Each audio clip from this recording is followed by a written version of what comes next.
के नर नारी सुभग यानी सुंदर हैं, सुच यानी अंदर बाहर से पवित्र हैं, सबके सब संत हैं। सुभग सुच संता, धर्मशील धर्म का पालन करने वाले हैं, ज्ञानी हैं, गुणवंता गुणों की खान है, कोई कमी नहीं कोई के अंदर, सब एक जैसे। हाँ, सबके सब संत। ये वाले संत नहीं का सब बाबा साधु नहीं है जनकपुर में, ये संत थोड़ी हैं, हम लोग बाबा हैं। रात की सब जींस पैंट पहने के पहुड़त स्वागत पर, ये खाली थोड़ी देर के लिए बने हैं, दिखावा। ये सब बाबा हैं, संत अलग है भैया। हाँ, संतों का लक्षण होता है, हमने बताया होगा, संत अपने लक्षणों से पहचाना जाता है। संत का लक्षण कैसा होता, संत की पहचान कैसे हो भैया? एक छोटा सा उदाहरण सुन लो, संत की पहचान कैसे हो कि ये संत है। जेठ बैसाख का महीना, गंगा के किनारे एक नाव पड़ी थी, एक मल्लाह लोगों को इधर से उधर उधर से इधर करता था, पार करता था। दोपहर का समय था, एक बाबा जी पहुंच गए, मल्लाह से बोले, केवट से बोले, भैया हमको पार जाना है, वही पार उतार दो।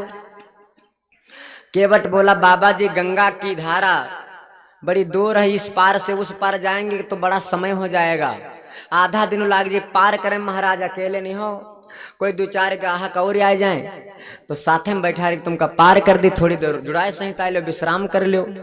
तो बाबा जी बैठ गए, विश्राम करे लगे। तब तक 8-10 लड़का आएंगे, 10-15 लड़के आएंगे। तब तक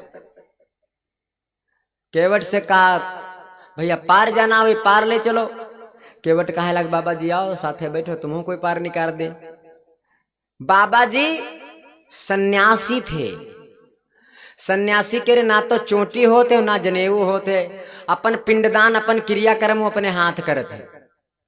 तो बाबा केर घुटी खोपड़ी एको बार नहीं घामे में चमके, चम चम चम चम, 8 महीना 10-12 लड़का, उनका मजा नहीं आवे हो।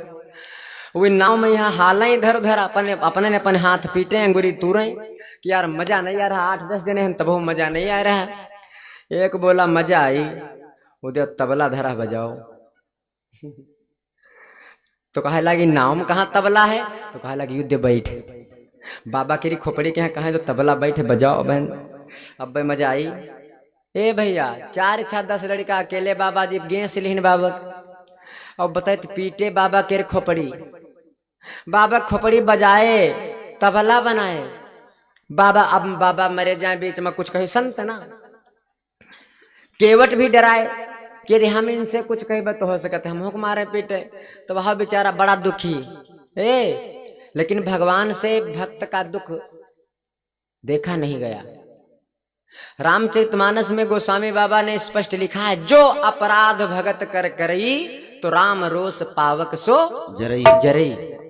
हमारे साथ में छल करोगे, भगवान कहते हैं, यदि हमारे साथ में छल करोगे तो शायद मैं तुमको माफ भी कर दूं, लेकिन यदि हमारे भक्त के साथ में तुमने छल किया, तुम कोई भी हो, चाहे भले ही हमारा कोई सेवक हो, हमारा दास हो, हमारा पुत्र हो, हमारा भक्त हो, लेकिन यदि उसने किसी भक्त के साथ में, मेरे भक्त के साथ में छल किया, तो हमारी क्रोध रूपी अग्नि में जल करके भस्म हो जाएगा। कोई भी हो, मेरी क्रोध रूपी अग्नि में जल करके भस्म हो जाएगा। जो अपराध भगत कर करई तो राम रोष पावक सो जरई। भगवान से बाबा क्या दुख देखा नहीं गा। बीच नाव, जब नाव बीच गंगा में पहुंची तो आकाशवाणी हुई, बाबा ये लड़का सब तुमका बहुत परेशान करे, कहा तो नवैया पलट दे, सब डूबी के मर जाए हम।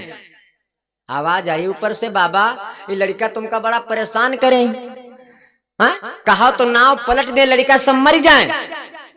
तो बाबा बोले, महाराज यदि तुम पलटने जानती हो, यदि तुम पलटने जानते हो, गुरुजी बड़ा ढंग से समझाते हैं, हमसे नहीं बन पाएगा वैसे हैं। गुरुजी बताते हैं कि जब भगवान बोले नवैया पलट दें, तो संत बोला, वो साधु बोला भगवान से, महाराज यदि आप पलटने जानते हो तो नवैया काहे पलटे हो, इनकी बुद्धि न पलट दो। यदि पलटना जानते हो तो नाव पलटने की क्या जरूरत है, नवैया काहे पलटे हो। महाराज इनकी बुद्धि पलट दो, ये हमारे मारना बंद कर दे। ये लक्षण है साधुओं का, यही लक्षण है संतों का, अपने शत्रु को भी क्षमा करने का भाव रखने वाला है?